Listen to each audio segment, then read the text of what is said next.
Hi hello welcome to post 360. నేను మీ మురళీ రాపల్లి. ఆంధ్రప్రదేశ్లో పరిస్థితులు ఎలా ఉన్నాయంటే పెట్టు పెట్టు పెట్టు తాకట్టు పెట్టు ఆంధ్రప్రదేశ్ అంతటినే పట్టు పట్టు పట్టు అప్పులన్నీ పట్టు అందినంత దోచెట్టే అమ్మరా భూమిని 5 పైసలకే పంచరా ఆస్తుల్ని బినామీలకే కూటమంటే అంతే దోచుకుంటామంతే. ఇది పరిస్థితి. ఇష్టానుసారంగా తాకట్లు ఇష్టానుసారంగా భూములను అమ్మడమే అమ్మటం, అప్పుల మీద అప్పులు చేస్తాం. 1,60,000 కోట్ల అప్పు రేపటితో 1,70,000కి వెళ్తుంది. ఎందుకు 1,70,000కి వెళ్తుంది అంటే మరో 9,000 కోట్ల కోసం అద్భుతమైనటువంటి ప్రణాళిక రచించారు చంద్రబాబు నాయుడు గారు. ఇప్పటి వరకు బాండ్ల రూపంలో ప్రభుత్వ స్థలాలు తాకట్టు పెట్టారు. అమరావతి రాజధానిలో ఉన్నటువంటి భూములన్నీ తాకట్టు పెట్టేశారు. అదే విధంగా 1,55,00,000 కోట్లు అప్పు చేశారు. మళ్ళీ ఇప్పుడు కొత్తగా ఖనిజ సంపద ఉంటది కదా, ఖనిజ సంపద మన ఆంధ్రప్రదేశ్లో ఖనిజాలు లవణాలు అనేసి మనం చదువుకున్నాం కదా, ఆ లవణాలని మనోళ్ళు తాకట్టు పెట్టబోతున్నారు. అప్పుల కోసం రాష్ట్ర ఖనిజ సంపదను తాకట్టు పెట్టబోతున్న చంద్రబాబు నాయుడు గారు ఇది చరిత్రలోనే అత్యంత దారుణమైన సంఘటన.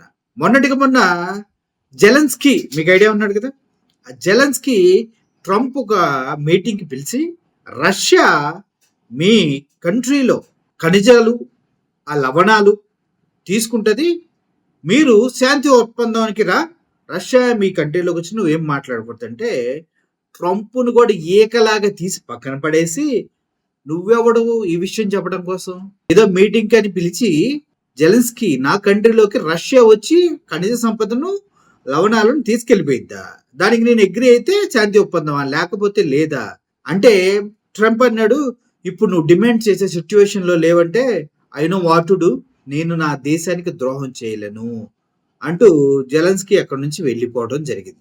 అంత గట్సీ ఫెలో జెలెన్స్కీ. కానీ మన వాళ్ళు ఎంత సీన్ అవసరం లేదు, ఆంధ్రప్రదేశ్ తాకట్టు పెట్టాలా, ఖనిజాలు పోతే ఏంటి, అందులో లవణాలు పోతే ఏంటి అనేది మనోళ్ళ తంత్రం అన్నమాట. ఏపీ ఎండిసి గనులు భవిష్యత్తు ఆదాయాలు మొత్తం తనఖా, ఖనిజాలు ఏవైతే మెటల్లు అన్ని దొరుకుతాయి అన్నిటిని తాకట్టు పెడుతున్నారన్నమాట. ఇప్పుడు ఎన్సిడి బాండ్ల ద్వారా సమీకరించున్న రూపాయలు 9,000 కోట్లు కేటాయింపు. ఇప్పుడు అట్లాంటిని ఎక్కడెక్కడ ఖనిజాలు ఉన్నాయి, ఎక్కడ సంపద ఉందో మన దగ్గర ఒక నివేదిక ఉంటుంది కదా, వాటన్నింటిని బాండ్ల రూపంలో తయారు చేసి 9,000 కోట్లకి తాకట్టు పెడతానికి ఫిక్స్ అయింది ఆంధ్రప్రదేశ్ గవర్నమెంట్.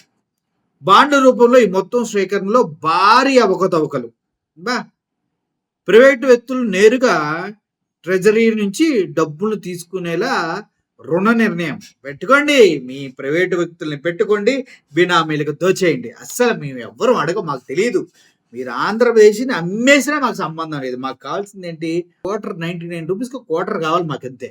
నువ్వు 90 పైసలకి 21 ఎకరాల మీద మాకు సంబంధం లేదు, 90 రూపీస్కి మాత్రం మాకు క్వార్టర్ కావాలా, అమ్మో లేకపోతే మేము ఉండలేము. ఖజానా ఇలా ప్రైవేటు వారికి అప్పగించడం దేశంలో ఇదే తొలిసారి. మా దందానే అంత, మా వ్యాపారమే అంత, ఖజానాని ప్రైవేట్ వారికి అప్పగిస్తామంతే, ఎవడు అడిగేది, ఇది మా రాజ్యం, కూటమి రాజ్యం, టీడీపీ రాజ్యం, జన సైనికుల రాజ్యం, మేమింతే ఉంటాం. ప్రైవేటు వ్యక్తులకి కనీస సంపద దోచి పెడతాం, అది కూడా మా వాళ్ళు ఉంటారు, మళ్ళీ అర్థమైంది కదా, అంతా మా వాళ్ళే. ఇది ప్రభుత్వ సార్వభౌమాధికారాన్ని వదులుకుంటాం, మేము ఉంటామేంటి తొక్క, ఇంకో 2 సంవత్సరాలు ఎలక్షన్స్ వస్తే మేము పోతాం, ఆ లోపు అందినంత అమ్మే దొరికినంత జోసే కావాల్సినంత దాచుకో, నీ వాళ్ళకి సంపాదించి పెట్టు, రేపొద్దున వాళ్ళు ఏమడిగినా నీకు చేయాలా. ఈ రూల్లో చంద్రబాబు నాయుడు గారు విచ్చలవిడిగా ఖనిజ సంపదను కూడా దోచిస్తున్నాడు అందరికి. అప్పుల కోసం చంద్రబాబు సర్కారు పూర్తి రాజ్యాంగ విరుద్ధంగా నిర్ణయాలు. రాజ్యాంగం ఒకటి ఉందా, అది చంద్రబాబు నాయుడు గారికి కూడా వర్తిస్తుందా, అంటే లోకేష్ గారికి కూడా వర్తిస్తుందా? రాజ్యాంగం ప్రకారం కేసులు పెడితే మేము పోలీసులు తీసుకోవట్లేదు వీళ్ళ పైన, కూటమి వాళ్ళ పైన, మళ్ళీ పచ్చ పిల్లలు చూపిస్తే అందరినీ సోషల్ మీడియా ఏంటి వేరే కార్యకర్తలు అంటే వైఎస్ఆర్సీపీ వాళ్ళు మాత్రం లోపలేసి నెల ఉంచుతున్నారు. మరి రాజ్యాంగం వీళ్ళకి వర్తించదుగా, మరి మీరు రాజ్యాంగం గురించి మాట్లాడతారేంటి, పోయా.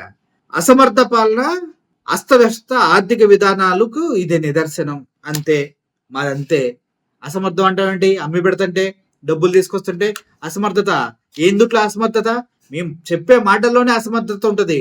డబ్బులు రావట్లేదు, అప్పులు పుట్టటం లేదు అని ఏడుస్తాం. కానీ 1,50,000 అప్పు చేస్తాం. అంతే. అప్పులొస్తాయి. ప్రజలకు మాత్రం అప్పే పుడతలేదు. మాకు చాలా కష్టంగా ఉంది. 1,50,000 అప్పు. ఎవడిచ్చాడు మరి అప్పులు పుట్టలోడికి? చెప్పండి. ప్రజలు మా ఇష్టం వచ్చిన మాటలు మాట్లాడుతూ అసమర్థత మాటల్లో ఉంటది, సమర్థత దోచుకోవటంలో ఉంటది. అది మా కూటమి స్పెషాలిటీ. నాడు ఆర్థిక విధ్వంసం చేస్తున్నానని చైనాలో అధికారులు గుర్తిస్తారనేసి మాట్లాడారు. ఇప్పుడు అధికారులు మీరు చేస్తున్న పనులు ఇలాగే చేస్తే మీకు ఏ శిక్షలు పడతాయో ఒకసారి ఆలోచించుకోండి అంటూ అప్పులు విపరీతంగా చేశారు. ఇదేనా సంపద సృష్టి? అప్పులు విపరీతంగా చేశారు. అసలు అప్పులు ఎప్పుడు తలేదని ఏడుస్తున్నాడు మా చంద్రబాబు నాయుడు గారు. మరి అప్పులు 1,70,000 ఎలా చేశారన్నది ఎవరికీ అర్థం కావట్లేదు. అప్పులు ఎప్పుడు తలేదని ఏడుస్తూ 1,70,000 అప్పు చేశాడు. ఎలా? బుగ్గన గారు మీరు ఎన్ని చెప్పినా కూడా ఇది జరగదు. మీరు ఎంత వాగినా కూడా దీనికి ఎండ్ కార్డ్ అనేది పడదు. ఎందుకంటే చంద్రబాబు నాయుడు గారు తెలివిగా ప్రజల్ని మ్యానిపులేట్ చేయడం నేర్చుకున్నాడు. సూపర్ 6 ఇస్తారని ఇప్పటిదాకా ఒక పథకం అయిపోయినా ప్రజలు మూసుకొని ఉన్నారు. ఆస్తులన్నీ 60 పైసలకే అమ్మేస్తున్నా అన్ని ఏ టు జెడ్ మూసుకొని ఉన్నాడు. ఖనిజాలు లవణాలు ఏవో అమ్ముకొనియండి, మనం ఏం చేయలేం. అర్థమైందా? సో ప్రజల్లో చైతన్యం లేదు, చెప్పినా అడిగే సత్తా లేదు. ఏదో ప్రభుత్వం అంటే అది పెద్ద కొండలా చూసుకొని కొండ ఎవడికి తల వంచొద్దు అని పవన్ కళ్యాణ్ లాగా ప్రజలు కూడా వాళ్ళని చూస్తే ఉచ్చపోసుకుంటున్నారు, వాళ్ళని చూస్తే తడిచిపోతున్నారు. మీరు ఎన్ని బయటకు వచ్చి చెప్పినా వాళ్ళు ఏం పీకలేరు. ప్రజలు చేతకాని వాళ్ళు అయినప్పుడు రాజకీయ నాయకులు డిస్కో డాన్సులు చేస్తూ ఉంటారు. అది వాస్తవం. మన పైన ఒక అధికారి ఇష్టం వచ్చినట్టు డాన్సులు చేస్తున్నా అంటే ప్రజలు చేతకాని వాళ్ళు అడగట్లేదని కదా. మరి అటువంటిప్పుడు మీరు ఎంత మోటివేట్ చేసినా, ఎంత మొబిలైజ్ చేసినా ఉపయోగం ఏముంది? పిల్లి పిచ్చిదైతే ఎలుక కంట్రీతో డిస్కో డాన్స్ చేసినట్టు ఉంటుంది మన పరిస్థితి. అలాగే ఉంది మరి. సో ఓవరాల్గా పైన పాడిన పాటకి నేను ఇప్పుడు చెప్పిన ఖనిజ లవణాలు తాకట్టు పెడతాం వెనుక అసలు సూత్రధారులు ఎవరైతే ఉన్నారో వాళ్ళందరికీ ఫ్యూచర్లో గట్టిగా శిక్ష పడిద్ది, ఆలోచించుకున్నట్టు బుగ్గన గారు హెచ్చరిస్తున్నారు. నిజంగానే అటువంటిది ఏమన్నా జరిగితే మరి ఈసారి ఎంతమంది లోపలికి వెళ్తారో ఆలోచించుకోవాలని మనసారా కోరుకుంటూ సెలవు తీసుకుంటున్నాను. Thank you for watching this video. Murali signing off. Thank you so much.